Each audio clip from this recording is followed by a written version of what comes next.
Vigilante, welcome to Music Speaks TV. Now, what's going on, man? Appreciate you having me. Nice to finally have you on the platform. Let's start by giving our subscribers like a history lesson about your life and some of your career. You're based here in Atlanta right now, right? Yeah. Okay. Is this where you were born and raised? Nah. I was born and raised in Flint, Michigan, and I was raised in Benton Harbor, Michigan. Gotcha. All right. Michigan. What was it like being raised in Michigan? It was diverse. We don't really have like too much of our own slang or too much of anything. So Michigan is like a sponge. Like when people move there, you pretty much pick up different stuff that people from different areas do. Gotcha. Gotcha. So it's like a big melting pot of culture and everything. Yeah. Bringing it back. Yep. Okay. Like coming up, what type of music did you listen to as a child? I listened to a lot of I listened to way more R&B than I did rap. Like my introduction to rap was like 50 Cent, Get Rich or Die Trying. That's when I got like heavy into it. The Blueprint too. I remember It's a Hard Knock Life was like my favorite song for a long time. And then on the R&B side, like Usher, the Confessions album, Let It Burn was probably my favorite song. And then anything Michael Jackson at that time. Gotcha. Yeah. Michael Jackson, gold. Yeah, absolutely. So like 50 Cent, that's really, like I said, I was listening to music, like T.I. was kind of my introduction to rap, like trap music T.I. way back. But then 50 is kind of like when I started following the culture, you know what I'm saying? Right. Get Rich or Die Trying, everything like that. And he's still like one of my favorite artists and businessmen. It's like the moves he makes outside with power and everything like that, it makes me, you know what I'm saying, respect him as a brand. That right there is one of the biggest reasons why I'm doing what I'm doing outside of it. That's dope. That's dope. What age did you start making music yourself? I started when I was 15. Okay. 15. And were you taking it serious back then or just like a hobby? It was a hobby. Like I was playing basketball and baseball. I was a star athlete back in high school. And when I moved from Michigan to Atlanta, I had got cut from the basketball team the same year that I started doing music. And that like freed up my time to now start to take the music a little bit more seriously. So from that point, yeah, it was on and popping from age 15. I'm 25 now, so it's been a solid 10 years. Damn, that's dope. So as an artist, what type of production do you like as an artist? I'm real big on people like making full orchestra beats and something that appeals to. I want it to be a platinum instrumental before I turn it into a platinum song. I want people to be able to play the instrumental by itself and be like, yo, this is already a hit. And then I get on it and it turns double a hit instead of me having to fix it for you with my vocals. One of them beats like everybody wants to hear it and rap on it. Then yeah, there you go, one of them. So I love the production of like Ryan Leslie and Kanye West and Mike Will made it, London on the Track.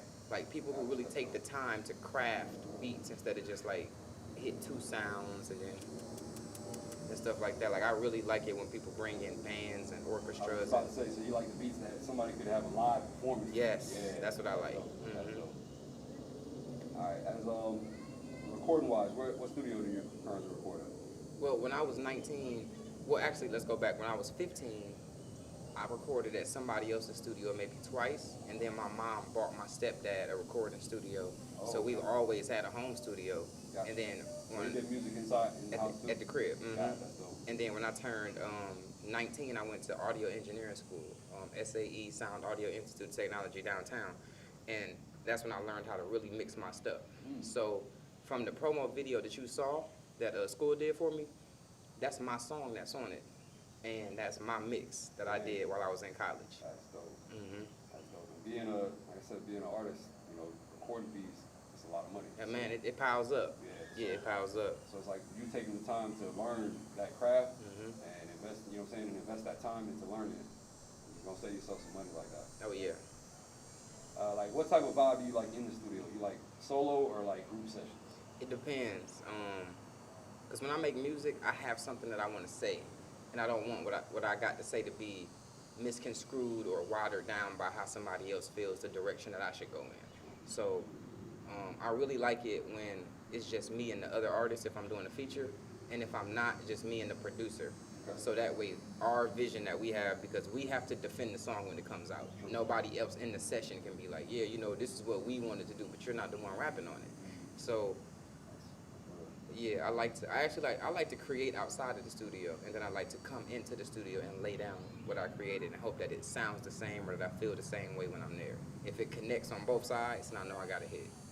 hmm All right. Let's talk about artist management. Do you Mhm. currently have any? I've been managed by my stepfather since I was 15 years old, Okay. and he used to manage a group called Self Made Records back in Benton Harbor, and they were a pretty big group. The producer Honorable C Note, he was the first producer that he had. Oh. So and they like best friends. Oh, So he's in Atlanta now. yeah, he's in Atlanta now. Yeah, Yeah. he makes. I've heard his beats on everybody. Everything. Yeah. Shout out to C Note. C Note been going crazy, and I've known C Note since I was like 12 years old, and I wanted to put myself in a position where I can finally pay for his stuff instead of asking him for a favor just because he was a friend of the family. So now we got mutual respect for each other, rather than it just be like me being my stepdad's son. Now I'm Vigilante that stands alone. And you can see So that. he sees that now. Yourself, you're working hard and everything. So Yeah. fact.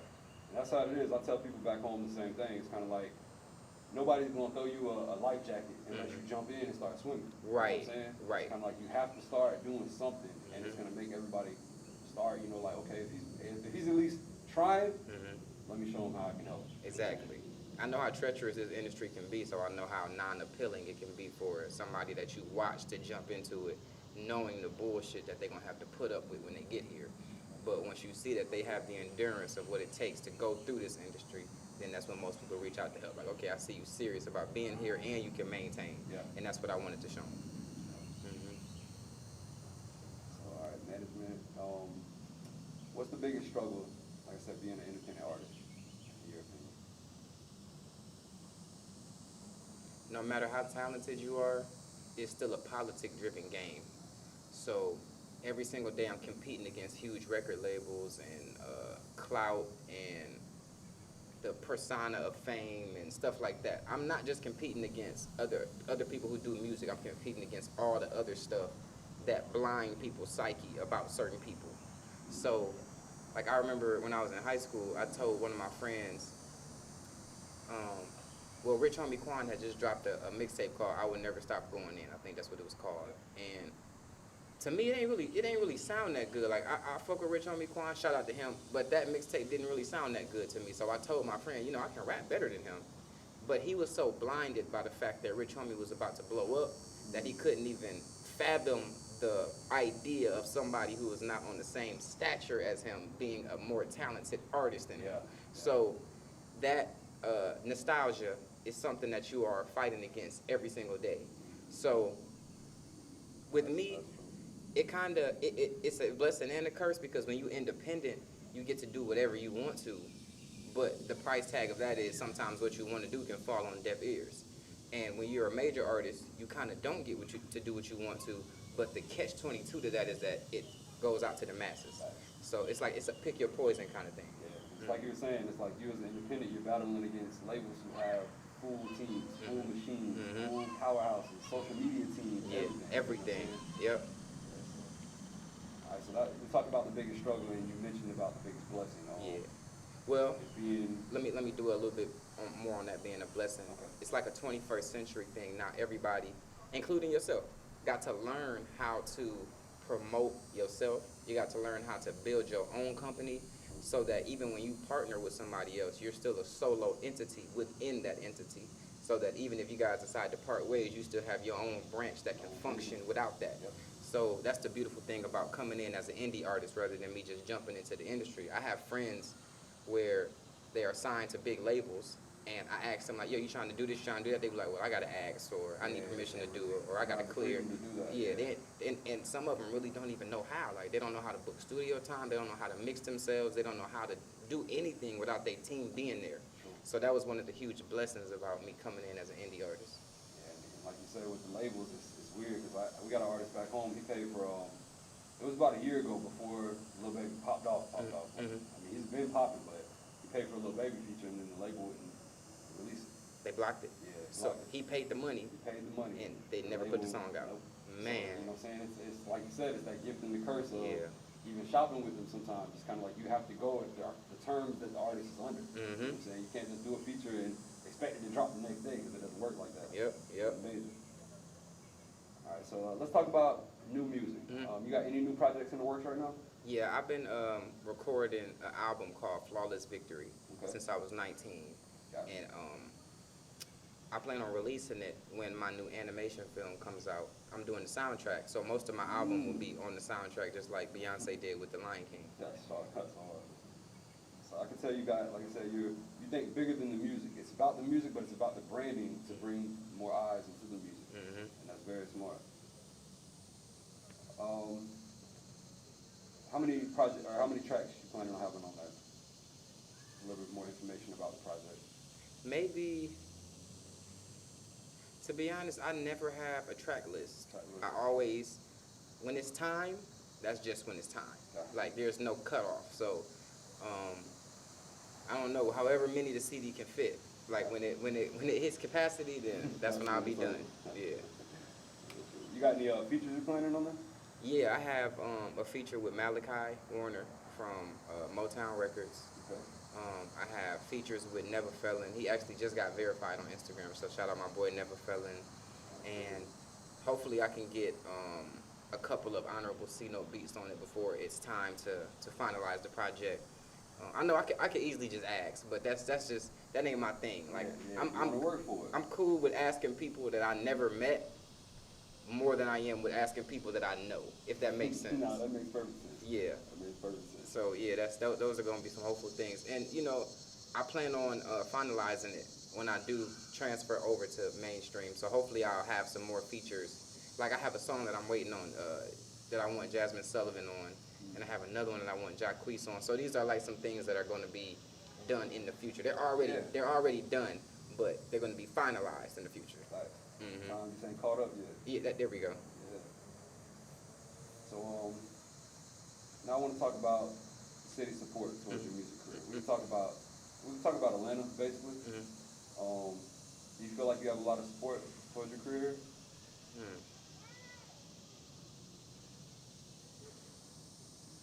One thing I learned about being in the industry is that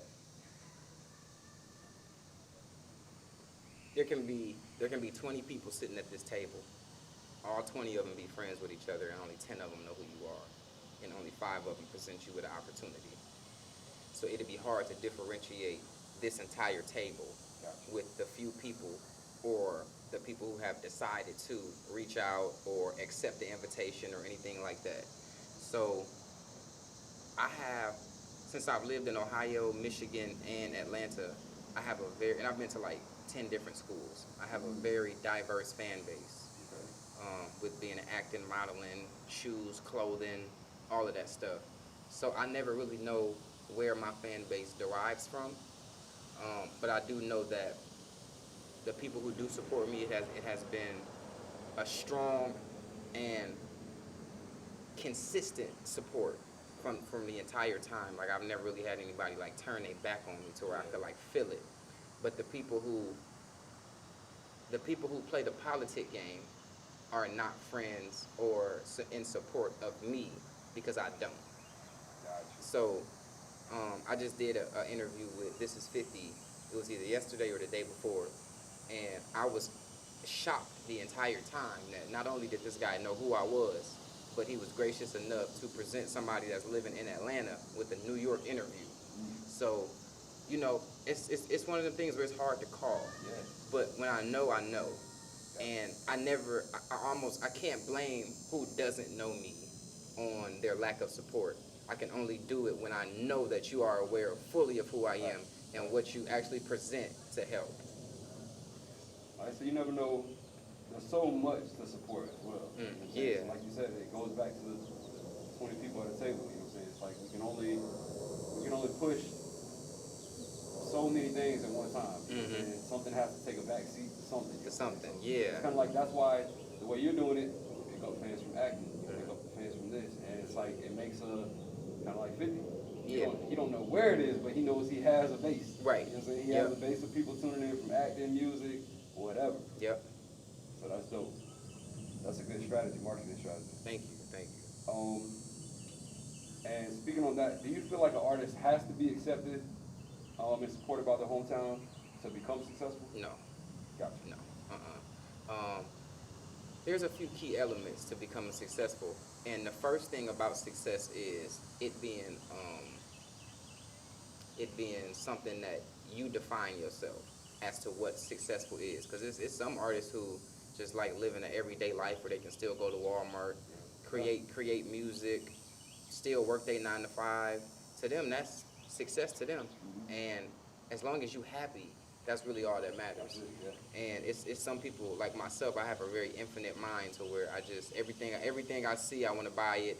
Everything I just want the best of everything. I have such an infinite mind that where I'm just like, okay, when I buy my loft, I'm not gonna want it no more. When I buy my mansion, I'm not gonna want it no more. When I get a Maserati, I'm not gonna want it no more. Like, and I continue to fight that battle every day. And it's not that it's a materialistic thing. It's just a thing of knowing that my worth is so high that I can afford the things that I've always dreamed of.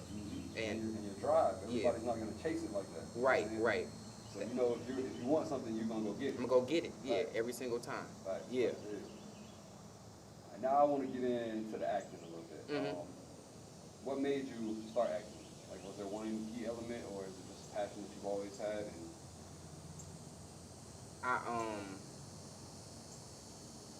I'm a fan of a singer named Trevor Jackson, and he was filming at a church downtown Atlanta called he was filming a movie called Sons to the Grave.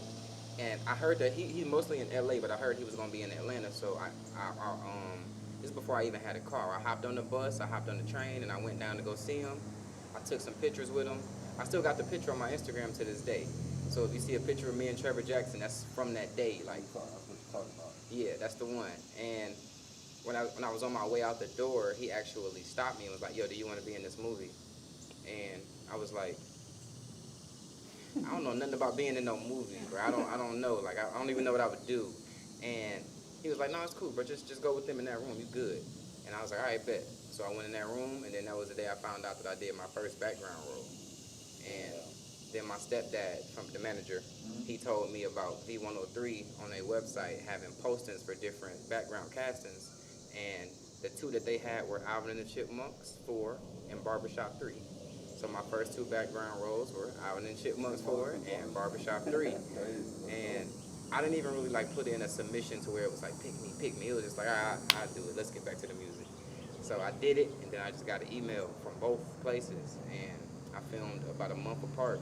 So my resume was like Sons to the Grave with Trevor Jackson, Alvin and the Chipmunks, Barbershop 3, off the rip. Off the rip. So crazy. I was just like, damn, this is too much of a blessing. And then I got paid from everything except for Sons to the Grave because that one was free. And when I got paid, I was just like, what? Like, this is how much I make in a week. I made this in a couple hours, and I didn't do nothing. So then I just got more into it. And then I started getting featured, started getting signed to talent agencies, started taking my career seriously, started getting EPKs and one sheets and lead roles. Learning about it more. Yeah. Learning about the craft of it more. And then when I homed into it, I realized that I was actually a good actor. I didn't even know. I didn't even care at first because I was making so much money. I was just like, it don't even matter if I'm a good actor or not. They're gonna pay me regardless. And then I just started honing in the craft. And then when I did Little with Regina Hall, that's really around the time when I started working on like, okay, I wonder if I'm good or not. And people continue to tell me like, you're really good, you're good. But I didn't want it to come from a place of, we can't get where you are, so we just gonna push you up. Like, nah, tell me the truth. Am I really good? So that I can continue to put on for y'all, because I want to give y'all the best that I can possibly give y'all, because I'm gonna have to carry a movie soon. And I did when I did 21 Questions. I was the lead character. So now all of that, making sure that I'm honing in my craft, then comes into fruition when I finally get my lead on Netflix. Yeah. That's great. That's a big look. Like I said, Netflix and everything. Like, especially now with the whole culture, like I said, movie theaters. You don't know the future of them. You know what I'm saying? They said they're about to open back up, but you know, with the COVID and everything like that, so it's kind of like a lot of Hollywood productions had stopped, and they started shifting directly towards Netflix. So, like I said, now that you got your hands tapped into that, already in a movie and everything, just keep it going. And then that comes full circle with what I said earlier about being an independent entity. So Netflix, Hulu, Roku, all that stuff can exist whether it's movie theaters or not. Yeah. So now they have taken full advantage of it. Much like independent radio and mainstream radio, people are saying that it's not going to be any more mainstream radio in a couple of years. I don't really see that happening, but I never saw television go about to be out the door. Like there was a time where you had a TV in every room in your house, and you had basic cable. You can't find nobody with basic cable now. So it's like, you know, I just learned how to just shut up and just listen. You know what I'm saying? Because some people be knowing what they be talking about. Yeah. So, you know. And, what current roles are you working on? Well, we're about to do reshoots for the 21 Questions for the Netflix role. Okay.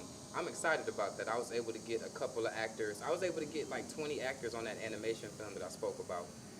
And I was able to get 2 or 3 actors into this Netflix 21 Questions film project. So I'm so excited about it, with it being my first. I've had lead roles, but this is like my first lead role. And I have to do so much. I gotta cry, I gotta yell, I gotta run, I gotta get beat, I gotta cheat, I gotta do all types of stuff. Like it's Tell the story. yeah, man, it's crazy. It's crazy. This one's gonna be a goodie. I'm looking out for that. Yeah, I'm gonna shoot you the link. Most definitely. What's your favorite acting scene that you've done so far? If you have to choose one, or your favorite acting role? Let's talk about roles. Let's see. I like all of them for different reasons. Yeah, I like all of them for different reasons. Like when I did For My Man, that was my first time doing TV One. That was my first time getting paid to go from Atlanta to Tennessee to stay in a 4-star hotel for 5 days for free and only be on set for 2-3 hours and then spend the rest of my time as a paid vacation. Luxury. Yeah. It was beautiful. When I filmed The Homicide Hunter, that was my first time talking on television. And then, are you familiar with the show, Homicide Hunter? No. Okay, so it's been on for like 9 seasons. So it just ended. So I was able to do the last couple episodes of the last season. And the guy who's been there for all 9 seasons, I'm there and I'm going over my lines. And then he comes over to me and he's like, yo, do you need any help with your lines? And I'm just like, man, I've been watching this dude for, wow. Seasons. And he just comes over to me. It's my first day. I only have like 3 days. He got 9 seasons under his belt. And he's coming over to me asking me, do I need help with my lines? So when you meet people like that, you know that fame is just an illusion. And that you can still be who you are at the core, no matter how big you get. It was human. Yeah, there you go. Human. That's what I try not to let the industry do, is dehumanize me. Yeah, because it can. It can, easily. easily. Happen constantly. So let's talk, what are your plans for the rest of 2020? I know, like I said, COVID's here and everything, but you know, we're still working. We out here doing an interview right now. So we got done doing a promo sponsorship. Yeah. Kind of, what's your plans for the rest of 2020? I'm going to be honest with you. For the first time in my career in 10 years, I'm forced to wing it. And I'm having so much fun winging it. Because I wake up and I just do whatever I want to do. Instead of being like, okay, I know I got this, I know I got that, I know that I want to make this work, I want to make that. Now I can just wake up, because everybody on this side stuff got canceled, everybody on this side stuff got canceled. So we all just like, hey, can you make this work? All right, I can try. And then that spontaneous meetup is the best, because it creates a more genuine energy. Yeah, a more organic energy. Right. If everything's so scripted all the time and everything, it's hard to get that organic love sometimes. Yep, there it is. Going with the flow. And I'm partnered up with MLO, the new shoe company, so I plan on officially signing my first shoe deal inked on the 20th. So it'll be a month on the 20th that I've been with them. And thank you. Man, that was so huge. I couldn't believe it. Like, sometimes I be forgetting how big I've gotten, because I'm not really focused on it. I'm just focused on continuing working. Yeah, that's really it.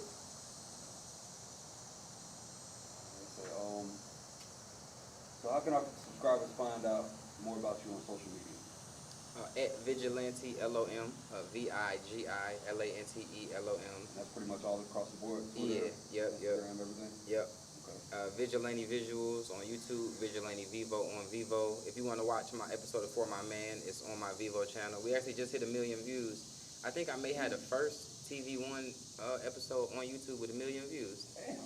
Making big moves. Yeah, that'd be so dope if I am. I don't know, don't quote me on that, but it's Either way is dope. Hey, it's a him. It's Yeah. a him, whether it's first or whatever. Right, Yeah. right.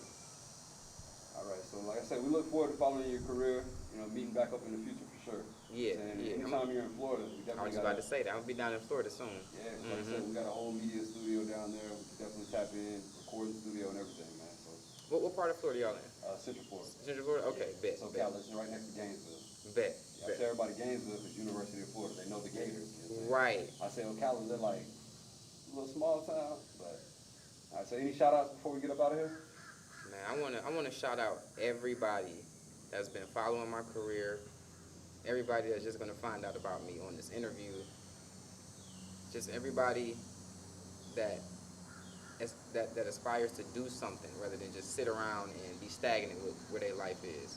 Find happiness, whatever happiness is to you. Don't let anybody else render that idea of what it is. That's really it.